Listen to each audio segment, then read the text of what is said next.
नमस्कार, स्वागत है आपका सुदर्शन न्यूज में और मैं हूं आपके साथ आयुष और आप देख रहे हैं हमारी खास पेशकश वंदे मातरम।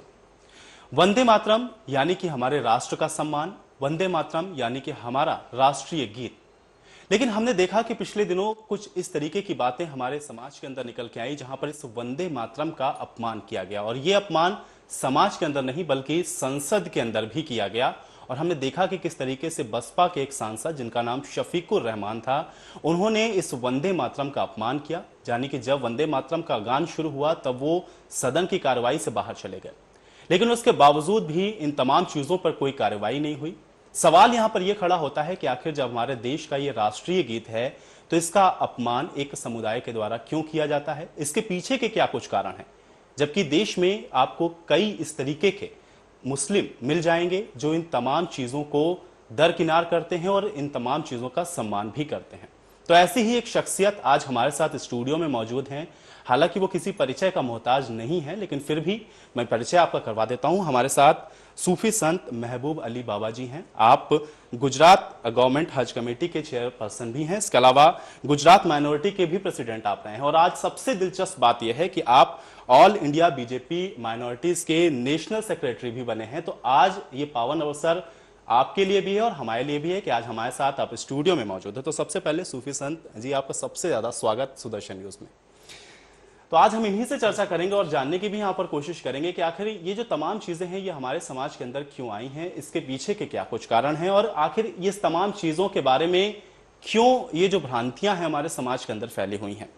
तो महबूब अली जी, सबसे पहले आपसे मैं बिल्कुल यही जानना चाहूंगा, वंदे मातरम आखिर इसके अंदर ऐसा क्या है जिसको अपोज किया जाता है, मुस्लिम इसका विरोध करते हैं, संसद के अंदर इसका विरोध होता है, ऐसी क्या चीजें हैं, मैं आपसे समझना चाहूंगा। बेसिकली वंदे मातरम के इशू पे जो कंट्रोवर्सी है वो उसके अर्थ पे है।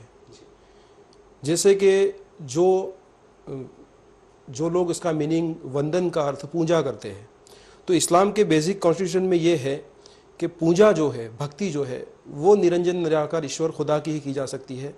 नबी से, वली से या तो तुम धरती से प्यार कर सकते हो, पूजा सिर्फ ईश्वर की कर सकते हो। लेकिन जो इनका ये मीनिंग है ये काफ़ी हद तक संकुचित है। वंदन का अर्थ आप डिक्शनरी में देखो, मैंने अपनी फेसबुक पे भी उसको रखा हुआ है, इंटरनेट पे आप देखो तो वंदन का अर्थ होता है सैल्यूट, यानी सलाम करना। अगर इसका मीनिंग तुम निकालो तो अस्सलाम ऐ सरजमीन हिंदुस्तान होता है। तो जो वतन, जिस वतन में हम रहते हैं, जिससे प्यार करना, इस्लाम के पैगंबर हज़रत मोहम्मद साहब ने 1400 साल पहले ये कहा कि हुब्बुल वतन शोबतुल ईमान, यानी वतन की मोहब्बत ईमान का शोबा है, यानी भारत से मोहब्बत करना ईमान से है। तो जिस मुल्क से मोहब्बत करना ईमान है, भला उसे सलाम करना हराम कैसे हो सकता है जी। तो ये एक संकुचित मान्यता है और मैं समझता हूं कि अगर इस संकुचित मान्यता से समाज को ऊपर जाना चाहिए। बिल्कुल। और कहने की बात है कि हम सलाम एक दूसरे को इसलिए करते हैं कि हम एक दूसरे की सलामती की कामना करते हैं कि भगवान तुझे सलामत रखे, खुदा तुझे सलामत रखे। मैं ये कहता हूं कि इसी भारत की मिट्टी से हम बने हैं। बिल्कुल। पंच महाभूत जो है, हमारे 5 अनासिर जो है, आग, पानी, मिट्टी, इसी से हम बने हैं और इसी में हमें मिलना है जी।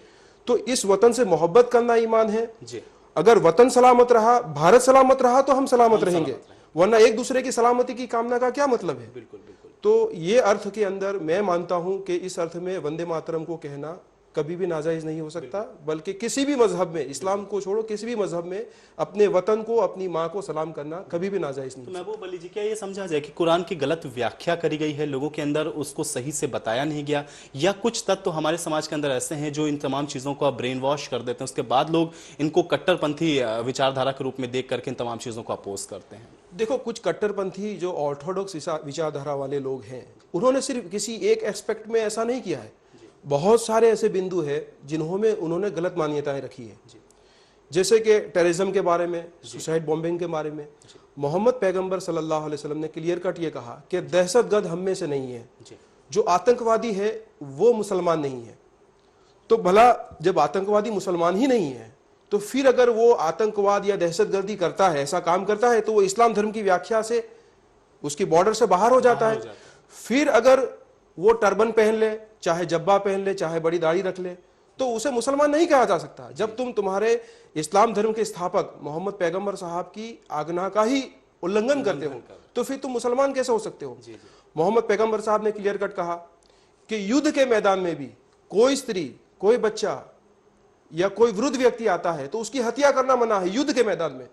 जब ये सुसाइड बॉम्बिंग होता है या टेररिस्ट अटैक होते हैं, हजारों बेकसूर लोग मारे जाते हैं, निर्दोष लोग मारे जाते हैं, बच्चे बूढ़े हर किस्म के, हर मजहब के लोग मारे जाते हैं, तो ये इस्लाम में कभी भी अलाउड नहीं है।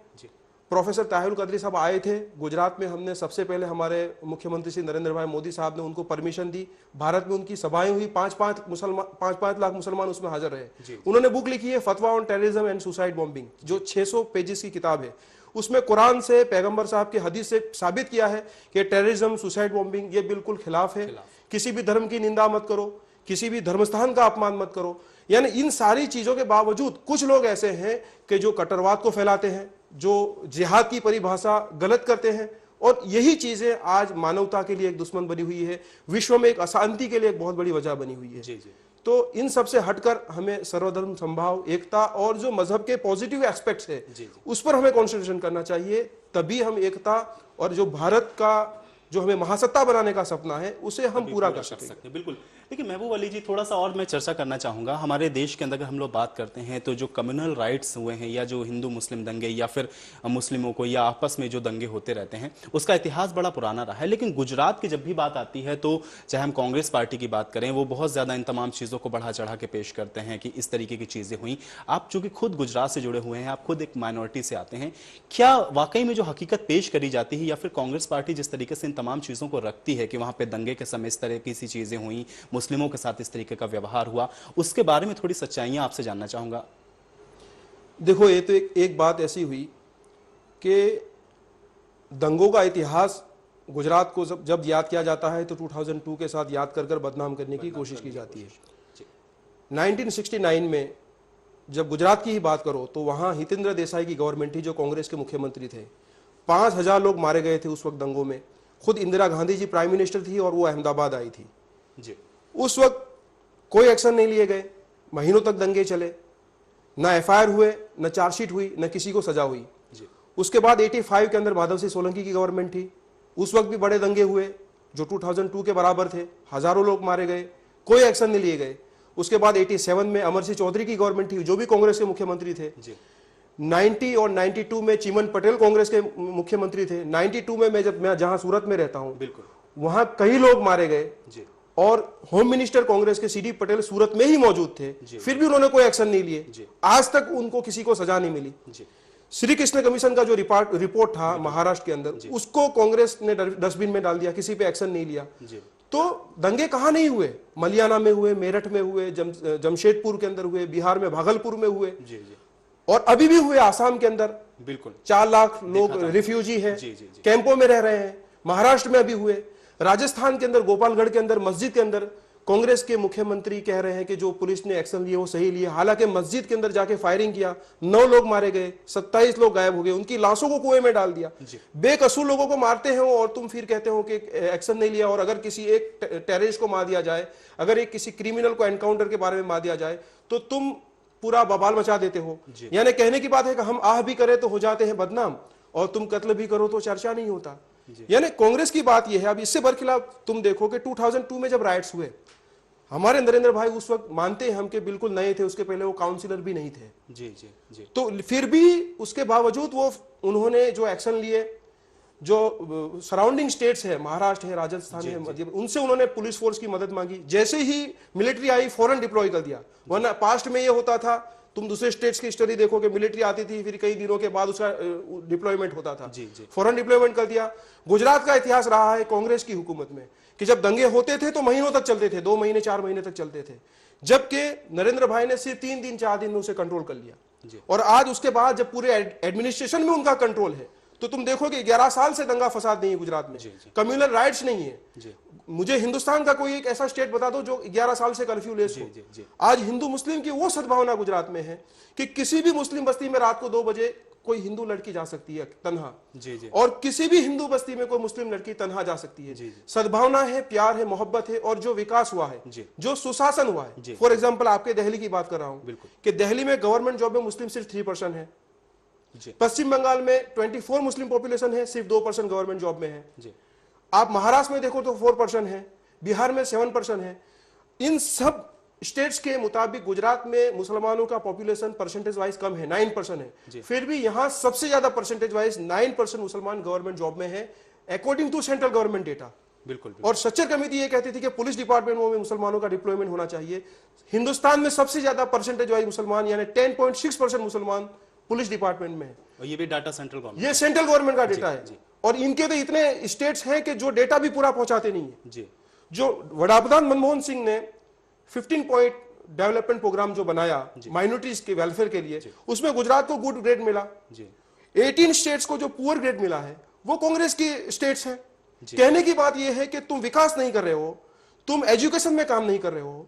लिटरेसी रेट मुसलमानों का ऑल ओवर इंडिया में ओनली 59% है, गुजरात में 73.5% है।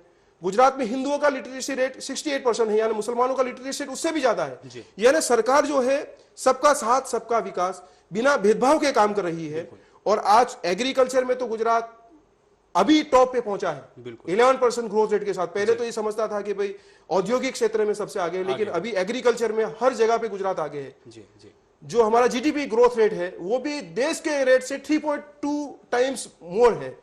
तो इतनी ज्यादा डेवलपमेंट है, विकास है, शांति है, सलामती, और क्या चाहिए। मैं ये कहता हूं गुजरात ने एक जो दिशा दी है हिंदू मुस्लिम एकता की, सद्भावना की और विकास की जो दिशा गुजरात ने दी है, अगर यही दिशा पर भारत काम करे तो भारत को महासत्ता बनने से कोई रोक नहीं सकता। सर महबूब अली जी, एक चीज और मैं समझना चाहूंगा, जब भी मोदी जी की बात आती है या मोदी का जब भी जिक्र आता है मीडिया के अंदर, तो उनको एक समुदाय विशेष के नेता के रूप में देखा जाता है, या फिर उनके साथ बहुत सारी ऐसी चीजें जोड़ दी जाती हैं कि वो एक धर्म संप्रदाय को बिलोंग करते हैं या कट्टरवादी हैं, इस तरीके के शब्दों का इस्तेमाल किया जाता है। प्रधानमंत्री पद की जब दावेदारी आती है तो एक सेकुलर नेता लोग ढूंढते हैं। क्या मोदी जी अगर प्रधानमंत्री बनते हैं तो देश का विकास उसी तरीके से होना आप देख पाते हैं संभव है जैसे गुजरात का हुआ है? क्या इस तरीके की स्थितियां बन पाएंगी? मुस्लिमों की स्थिति उस पर कैसी होगी, ये भी आपसे समझना चाहूंगा। देखो, अगर मैं कहूं तो अकॉर्डिंग टू गवर्नमेंट डेटा में आपको कहूं कि ये एक सत्य हकीकत है कि मोदी से बड़ा सेक्युलर नेता कोई नहीं है हिंदुस्तान में।